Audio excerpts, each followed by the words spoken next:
Okay, well, I think we'll get started. Just to recap, um, I'm Becky from AC Education, and welcome to our session this afternoon. So this is an introductory webinar to our attachment and trauma training program. You've probably read about it. The program provides schools with the training and tools needed to be attachment and trauma aware so they can create a positive learning environment for all. This afternoon, I have the pleasure to introduce one of our brilliant trainers, Jack Newton, who will give you an insight into the programme, as well as a taster of the contents and its strategies. Jack has a wealth of experience in the education and public services sector. He's an experienced leadership coach with a strong track record in helping teams and individuals to become highly effective. And that's why we're thrilled to have Jack support and deliver this course for us and others on our behalf. So the webinar will be approximately 45 minutes long with a Q&A session at the end. So if you use the Q&A button, and then we can round up the questions at the end. So I'd obviously like to pass you over to Jack. Thank you. Yeah, good afternoon, everybody. And it always feels strange when someone reads your bio off your CV, because I feel like, wait a minute, that's not me. Oh, actually, it is. So yeah, good afternoon, everybody. And it's absolutely my pleasure to introduce this program to you. It's a program that I'm privileged to present on, or to present and to share with schools. I really enjoy it. And it's also a program I think that's absolutely vital. So that's what I think. So let me take you through a little bit. Let me tell you a little bit about the trainers and me.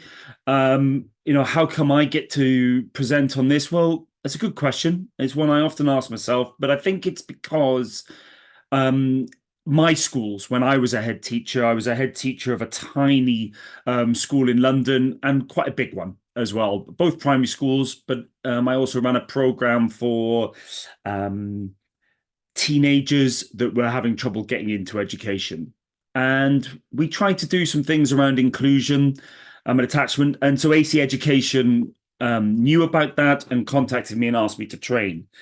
The other trainers that I know of are excellent. I mean, it's again a privilege working with them, and all of us have attachment awareness, trauma awareness as a passion, inclusion as a passion, but also we all have experience of it in practice, as in what does it look like, what are the pitfalls, etc. And so our role is to be there with the schools, to deliver some content and to encourage learning and to be there as schools take their next step. So if that's something that attracts you to the program, it's worth asking those questions after this webinar or at the end of this session. What does that actually look like? I'll try and tell you a little bit more.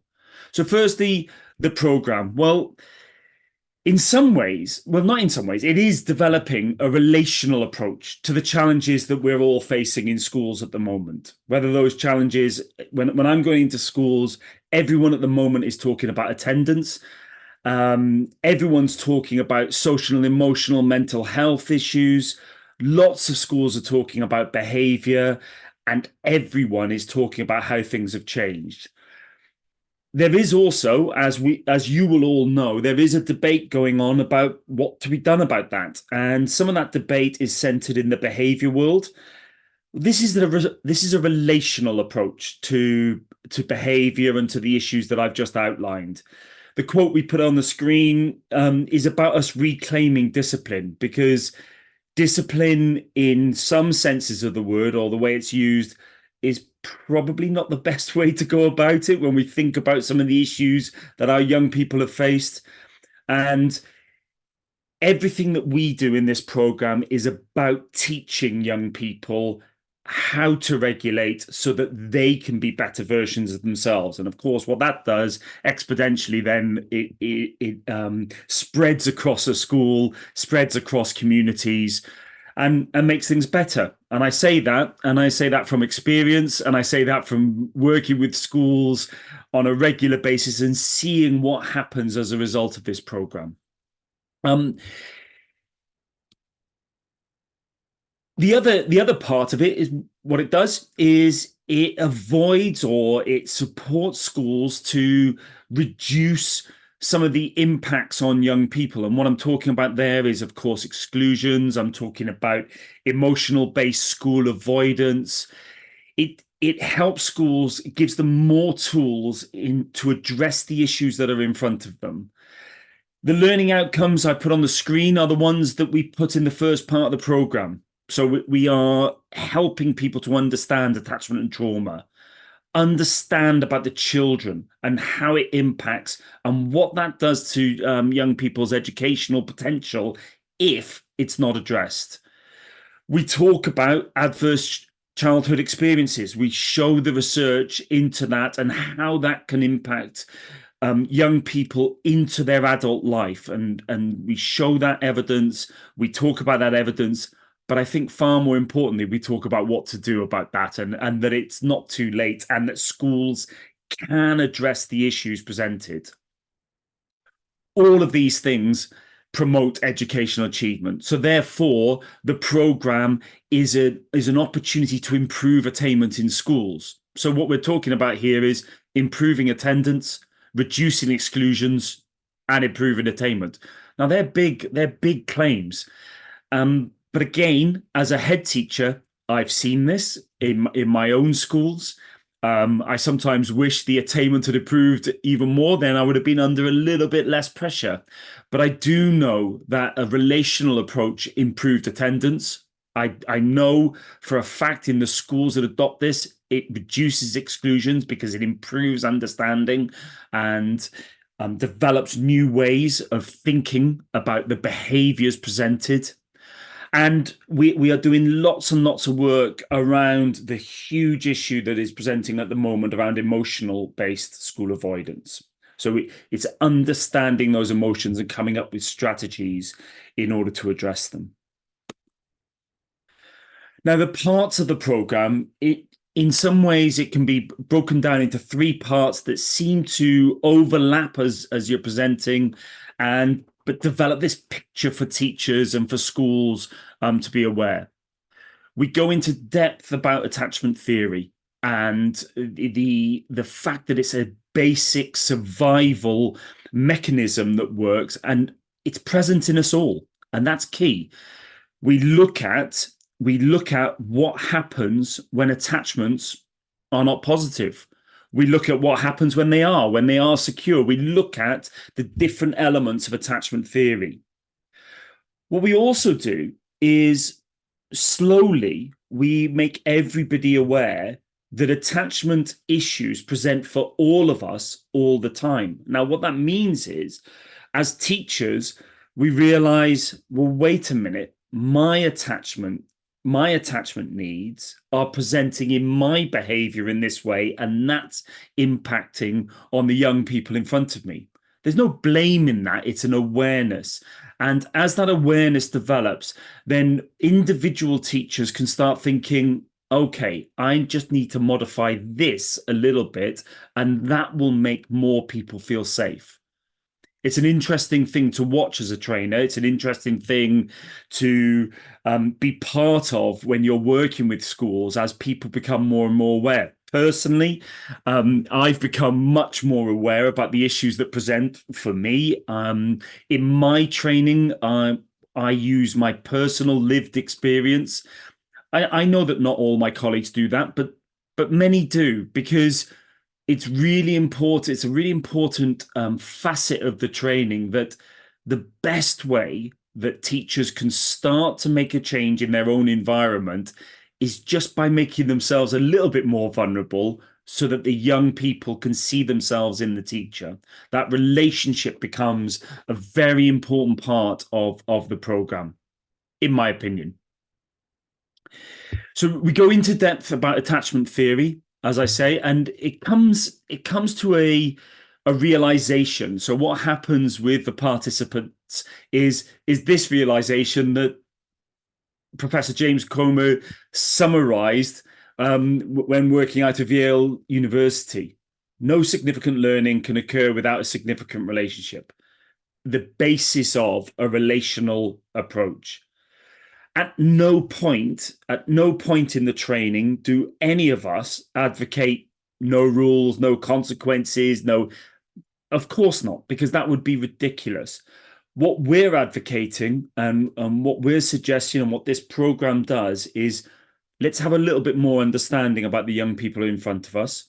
Let's have a little bit more focus, or a lot more focus, depending on the school, on developing positive relationships that enable the young people in front of us to feel safer, to feel more secure, if necessary, to feel more soothed, and so that they can develop and be the best versions of themselves, which I think is why everybody comes into the profession. So this quote, in when we're delivering training, we come back to on a regular basis, because if people don't understand this, if teachers don't understand this, then what happens is learning or delivery will continue whilst not including every child in front of them. And of course, the whole aim is, how can we include every child? Before the program, schools, when they're signed up, get sent an audit. And it's an audit of their current practice, including their behavior policy, their stats, so that we get, as trainers, a deep understanding of their context, the context they're working in. This is the outcome page, and obviously the school, all of our training gets individualized to the school that we're working with, so that we're not just delivering a product, we're working with the school. In that audit as well, the schools are asked to give us a case study. It's usually anonymized. We find out, the year team, we find out what's going on for that young person. We find out what support has been put in place, what's working, what's not working, the strengths, the weaknesses, so that when we're delivering the training, we can actually focus in on the young people that the teachers in front of us are facing and the issues that those young people are facing. Of course, we can't solve their problems, and of course we can't. But what it does when you're delivering the training, it enables the people in front of you to think this is possible. It gives us a chance to know the school better, and the particular localized problems that the school are facing, and together for us to look at, okay, would it be helpful if you tried this? A kind of a solution focused. And with the way that the training builds up, that relationship really does develop over time. And myself as a practitioner, I really enjoy that kind of initially finding out what's being faced, listening to it, maybe offering a couple of thoughts, but then as the training continues, actually becoming part of the team for that short period of time, in order to try and help, because everybody on the screen will know the challenges are not diminishing. They are getting much, much, much more significant. And certainly in my career, I've never seen anything like the challenges that schools are facing at the moment.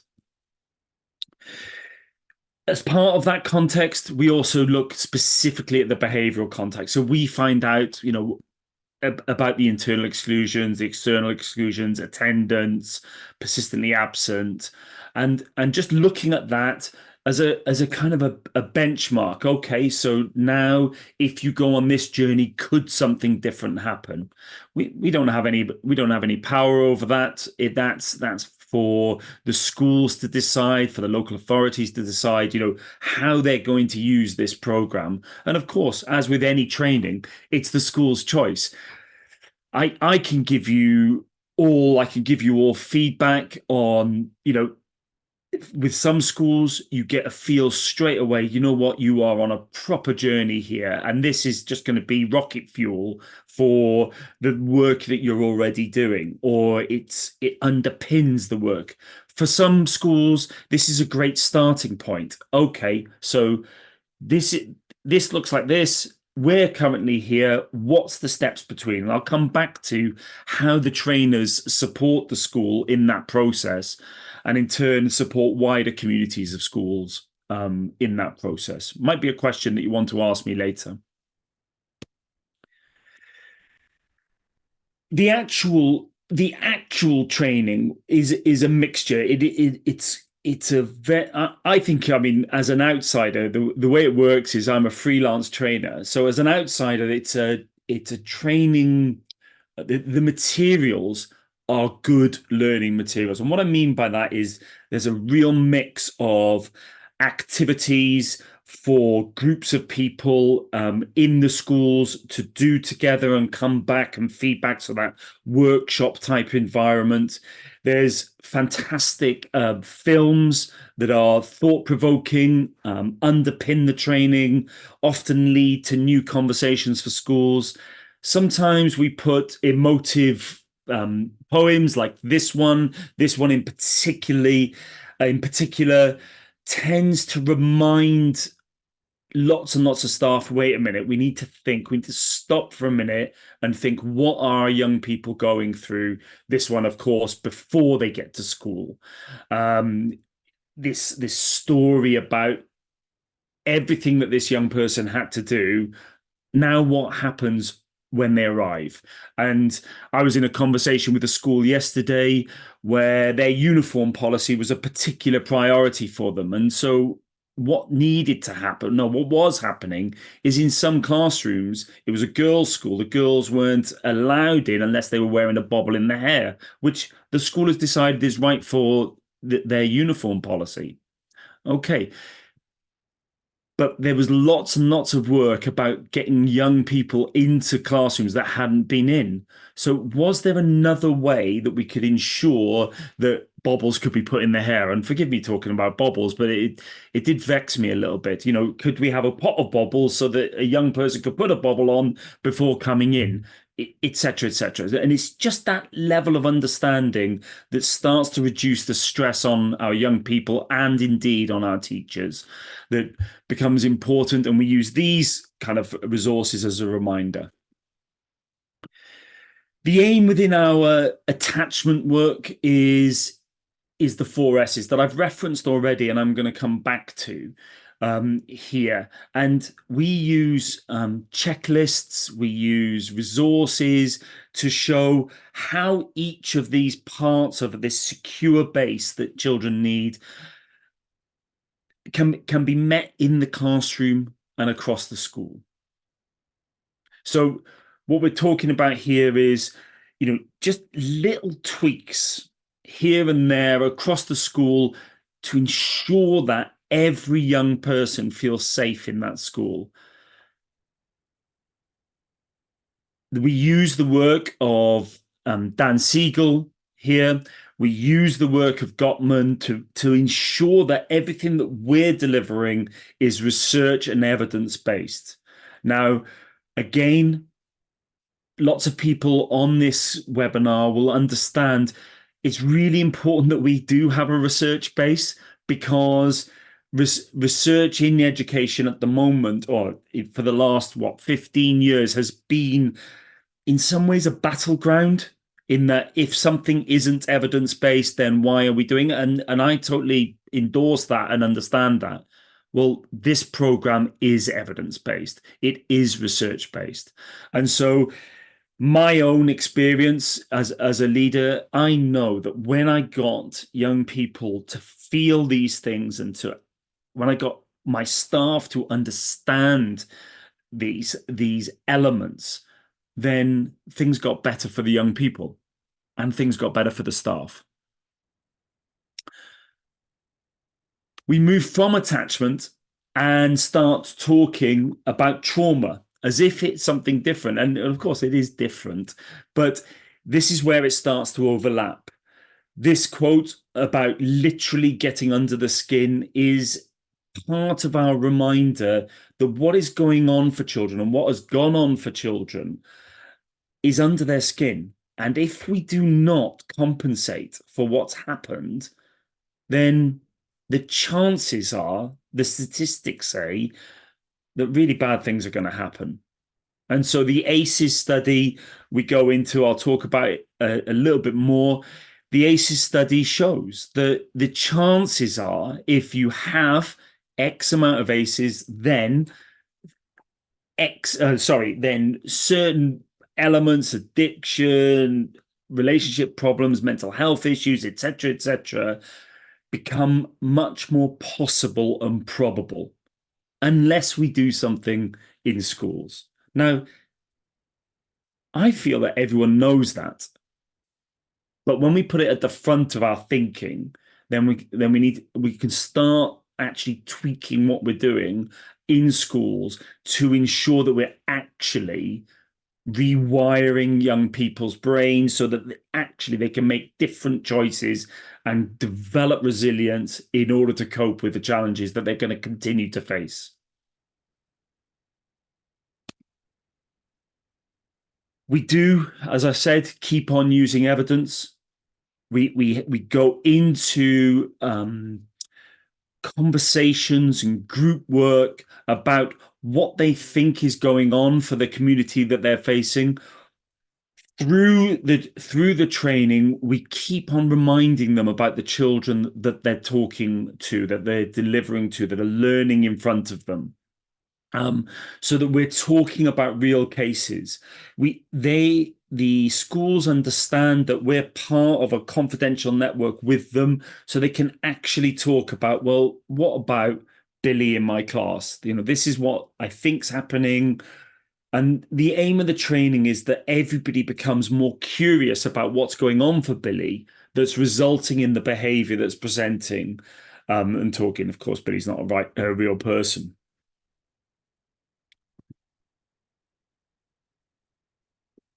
Keeping on reminding, this is what could happen, using the most up-to-date data that we can get access to and use.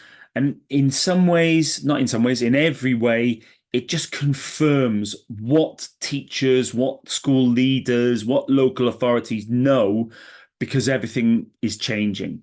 Again, yesterday I was talking to a school that was in a leafy suburb of the area I was working in. And the people in the room were saying, or implying, oh, it's okay for you, you're here. And they're saying, wait, everything's changed for us. This is what's presenting at the moment. And so what we do is we draw reference to the national context, localize that within the conversations, and make it very real for the school in front of us.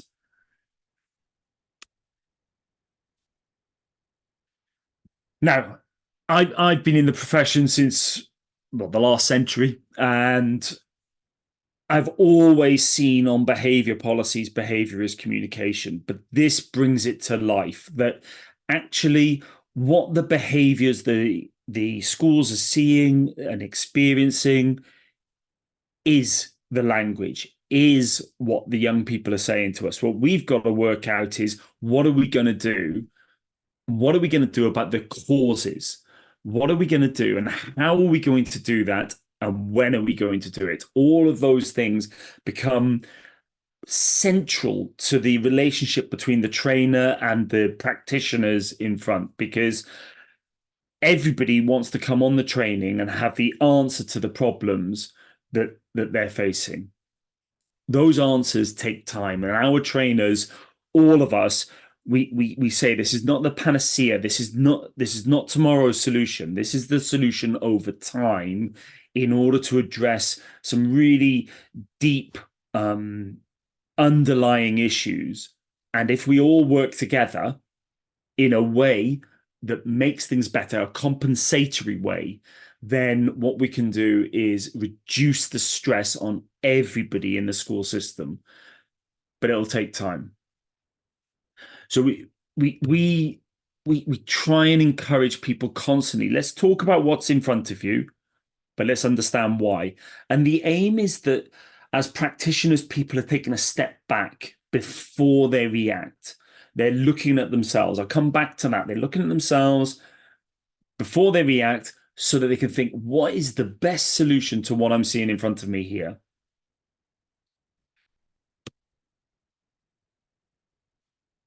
When they're talking about the behaviors, the way the training works is we encourage them to take one person and to look at everything that's stressing that young person out. So what do they know is stressing them out at home?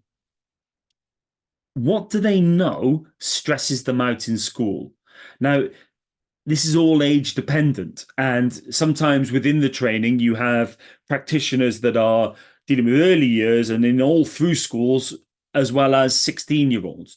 So when we go into that person, the stresses on those persons are going to be different things, obviously.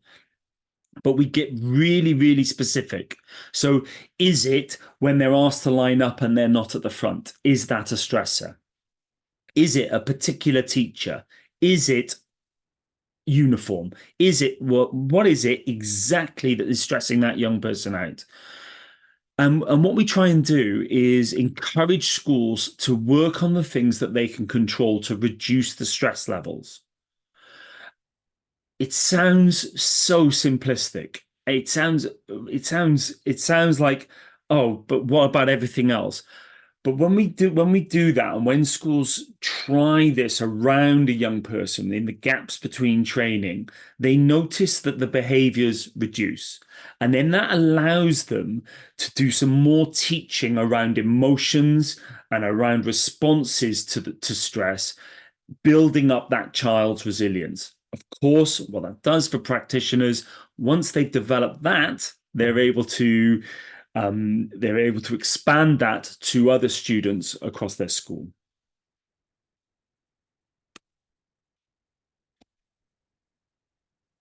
Now, what we do isn't therapy. Of course it isn't. It isn't a quick fix solution. Okay. And it isn't a soft approach. It's hard work. It's not additional work. It's different work for many, many practitioners. It's that tweaking, it's that changing of some of our behaviors as adults in order to include more of the young people. But messages like this do flash up in our training, them understanding that their relationship with the young person is the most powerful tool. It literally will make a difference to that young person. Again, once we're in the training, what we do is we take elements. So this is the type of activity that appears in our training.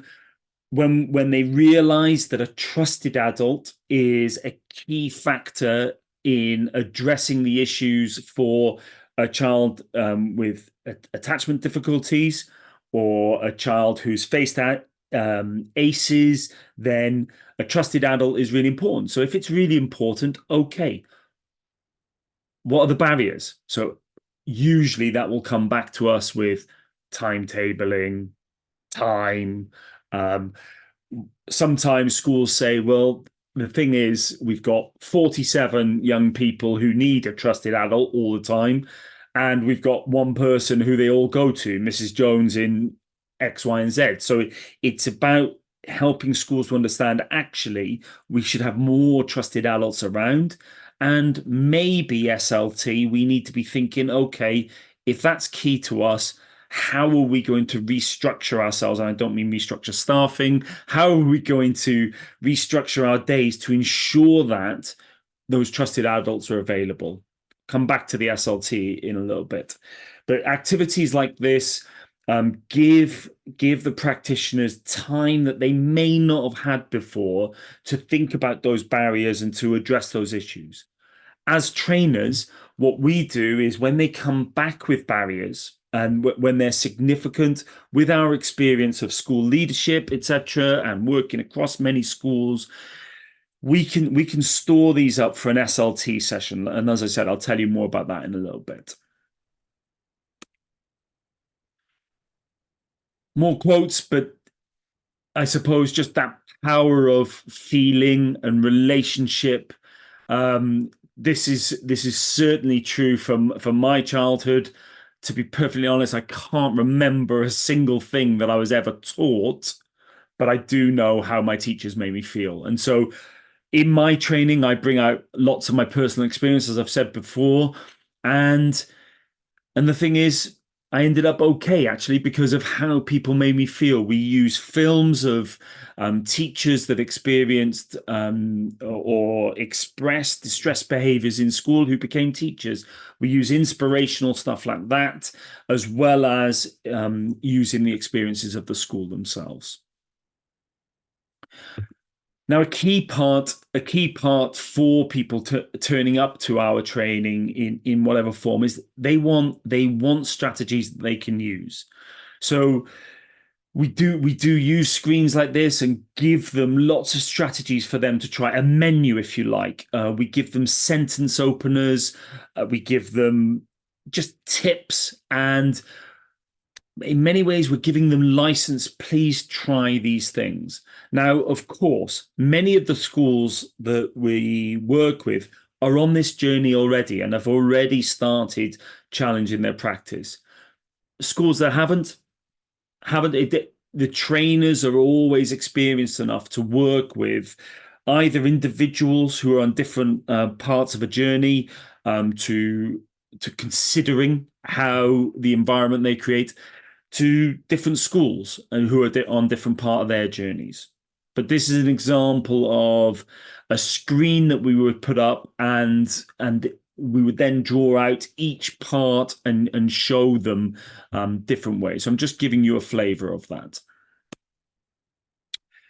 We talk to them about developing resilience. Resilience is one of those aspects that I think is sometimes poorly expressed.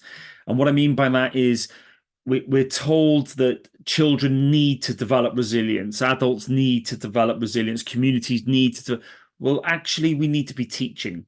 And resilience develops as part of a community. And so we show them what that looks like and means.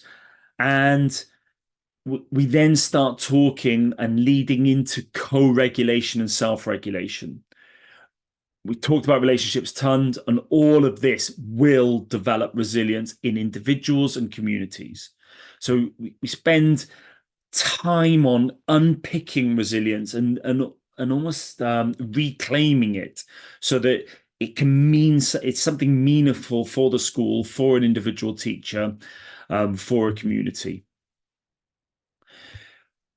I put this screen up because invariably in a school, someone will say to me, but what about the other children?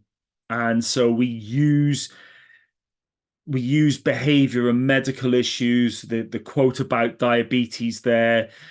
In training, I would say, what would happen if we treated the diabetic students the same as every other child?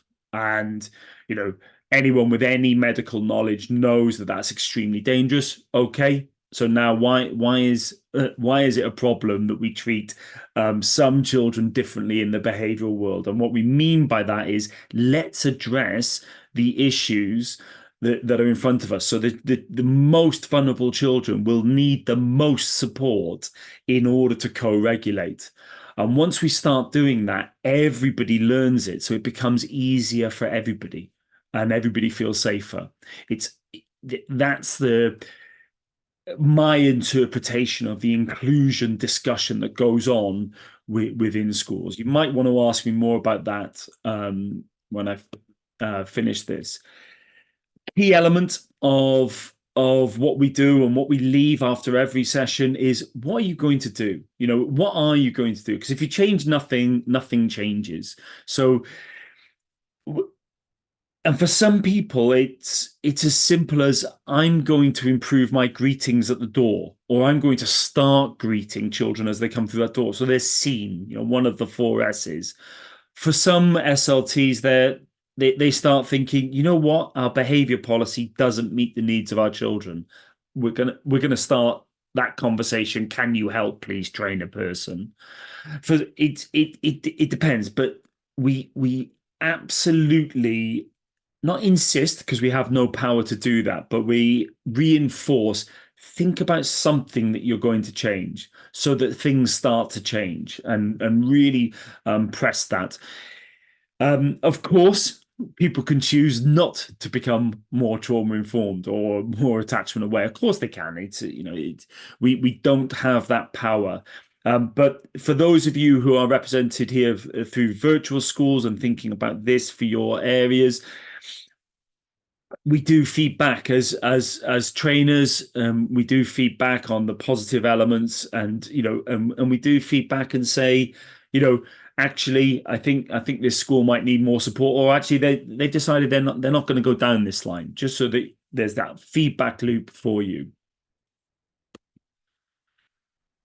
In the final part of the training, we work on emotion coaching as a strategy to improve. Now, if you're aware of emotion coaching, you know this is evidence-based.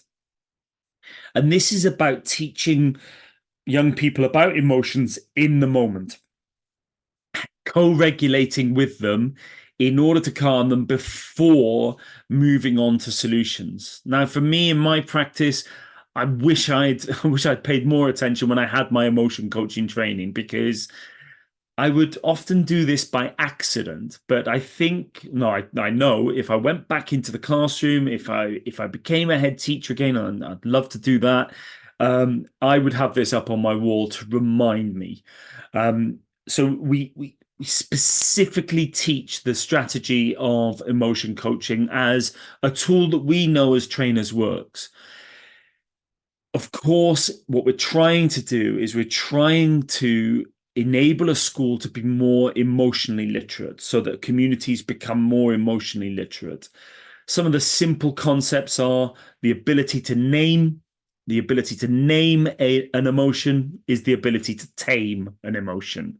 Now, when we're talking about some of the extreme emotions that some of the children are thinking, and we think that are experiencing, of course, if they haven't got the words to express that, it has to come out through physical behavior. So we spend a lot of time with practitioners understanding themselves, so that they understand their own emotions. So the stresses that come in, both the ones they bring into school, but also the ones they experience from what they're seeing, what they're experiencing with behaviors in front of them.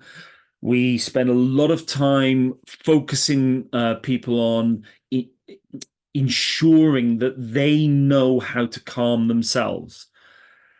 I particularly, I talk about myself because I've got extremely loud voice in school. So the impact of that. Okay, so now I know that voice actually, whilst it might control people and help people to comply, it does nothing around teaching regulation, and therefore does nothing around improving behavior over long periods. And that becomes very evident for practitioners in that lots of people can solve behavior in a moment, but it then becomes repeated, i.e. it will repeat either tomorrow or the next day. The aim of this is, can we improve everybody's emotional regulation, ability to regulate, ability to co-regulate over time, therefore reducing the extreme behaviors that practitioners face. The final part of the program that AC Education offer is an SLT session. And so this follows all of the training for staff. So the staff have had their training. SLT have an opportunity to see how that training sits with staff, and also consider, okay, so where do we want to go on our journey? And what the trainers do is they, as part of the program, they make themselves available and they join an SLT session that looks at how do colleagues receive the training, where do the SLT want to go with this training, what do they want to do with it, what are the barriers, how can we help, and then develop together a distinct plan of development. Personally, as a trainer, I love this session because it's an opportunity to get great feedback about the training.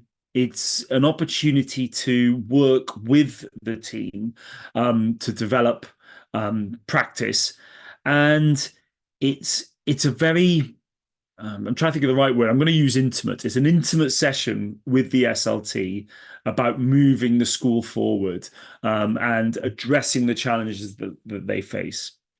So that session is the absolute final part of the program as presented by AC Education. What I'm going to do now is I'm going to stop and offer myself up to answer any questions you have about the program, anything that you want me to go back over, and just let us know. Becky, I think you're going to tell people how to do that. Yes, thank you very much, Jack.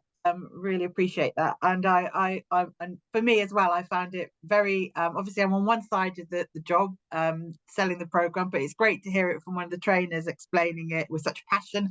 And I hope that that's been really insightful for everybody, because I know we've got a mixture of attendees here, probably Okay. from the virtual schools and individual teachers and related people. So what I can say to you now is, with the Q&A session, if you press the Q&A button, if you've got any questions for Jack, then we can put those to him. I do have one already for him here.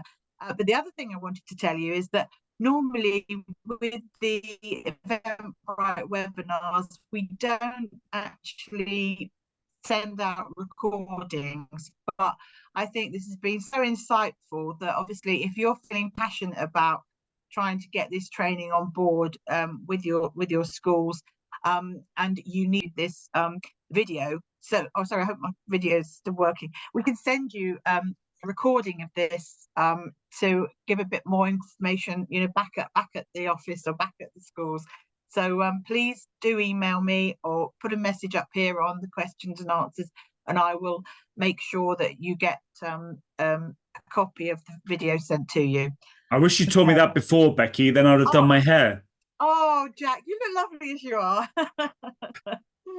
Okay, so I have a question for you, Jack, which is when do you find this program is most effective? Ooh. Well, I think when it's most effective is when a school opens themselves up. And what I mean by that is when they're truly honest about what's going on for the children, and when the practitioners in that school are able to empathize with their young people about what's going on for them, and then realize, actually, I need to change a couple of things. So it's the more open a school is, the more ready they are to talk, and to talk rather than listen about what's going on for them. I think that's when the school moves the most. So I'd say that's when it's most effective. I hope that answers that question. Yeah. Now I've got a question here which I'm happy to answer, but probably be easier for me to put to an email, because obviously Jack doesn't get involved in the the costings of the course, but the program, Jack, if you just would you just mind just going through the breakdown of So how there's it's Yeah, absolutely. So there's two ways that the program is delivered. That one is face to face, and for schools, what that involves is the audit offline, if you like, and then the trainer will turn up and deliver on an inset day, part one, and then come out on a second day for the afternoon and twilight. So it won't be an inset day. The afternoon would be with SLT, probably, and a twilight session with staff to do the emotion coaching. So a day and a half of delivery face to face. We also offer this training online. It looks like this. And that is 3 sessions of training for staff, 2 hours long. So 3 twilight sessions, and then a further 2-hour session with SLT. So 4 sessions in total, 3 for staff, and then 1 for the SLT. Okay. All right, lovely, thank you. And I'll email directly the costings on the course for you. Okay. Any other questions for anybody? Okay, we have another Huh. one here. It says, do you have any examples of schools that have made significant changes to the way they approach young people who have experienced previous trauma? I I do. It was one of those moments in our career where you feel really good about yourself. I delivered a face to face in September, day one, and I went back there just after half term. And as I walked in, the head teacher said hello and then said, "Thank goodness we had that training. You should see X in year six," and who had joined. And what happened was this young person joined. He was actually a young person, a looked after child, and had joined year six after some quite significant trauma. And the teacher for that young person felt ready to make him feel safe and secure. And so they obviously had had a journey through the half term, but that journey looked a lot different from what they thought would have happened. So instead of this young person turning the school upside down with their behaviors, it's quite a small school.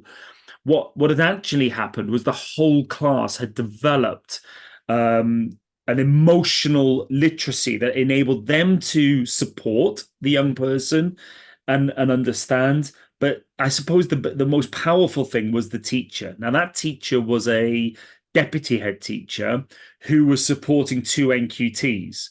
And so the two NQTs were saying how helpful they were finding senior leadership team by talking about the practice in the deputy head's classroom. So I think that's my best example. Um, yeah, I hope that answers the question as a specific. Okay, thank you, Jack.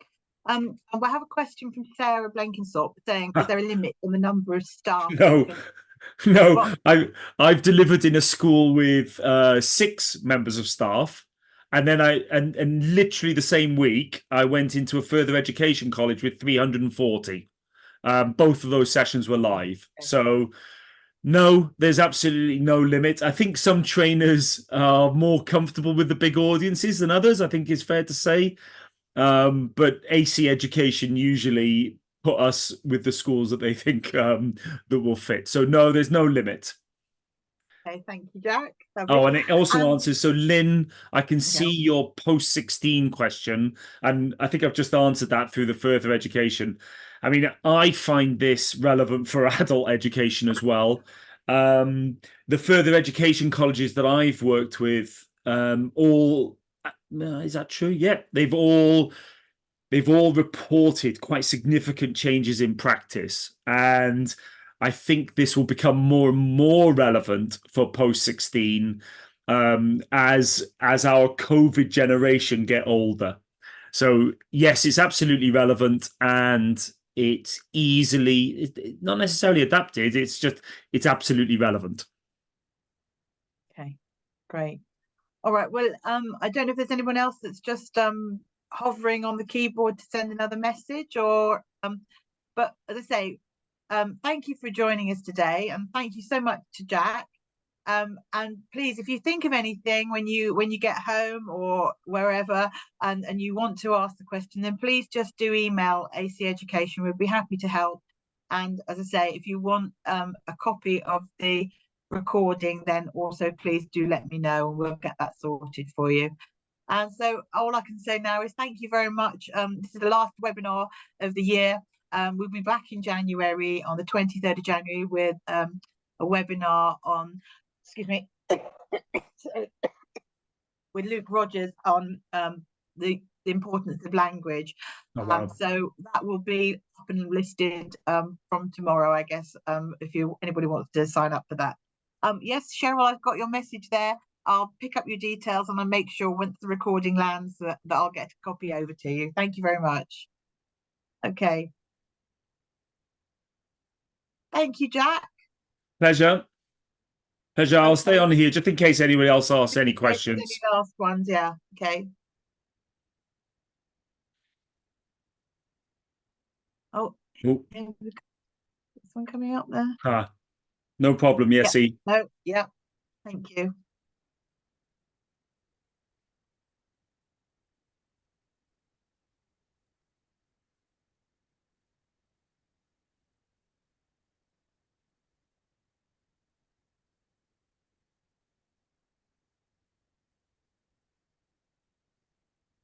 I think we're just down to the last 5 people in attendance, so I guess they'll be signing out shortly.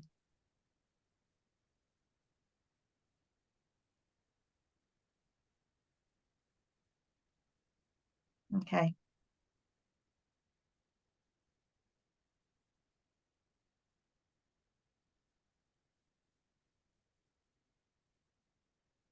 Bill, Helen, Emma, have you got any questions?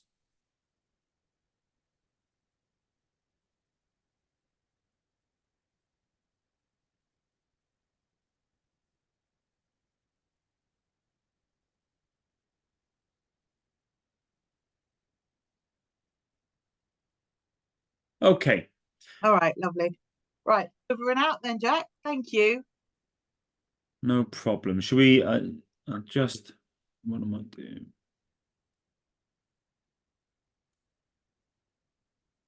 Emma's gone. Phil's gone. There we go. Oh, That's there we go. Right. it. How would you find that? Was it okay? I thought it was amazing. It was interesting, right? Because I thought I was rushing, but actually it was bang on time, wasn't it? You were, yeah. Which is not usual for me. It's weird. It's weird presenting when you can't see people. I would stop recording. Sorry. That's why a bit can be cut out.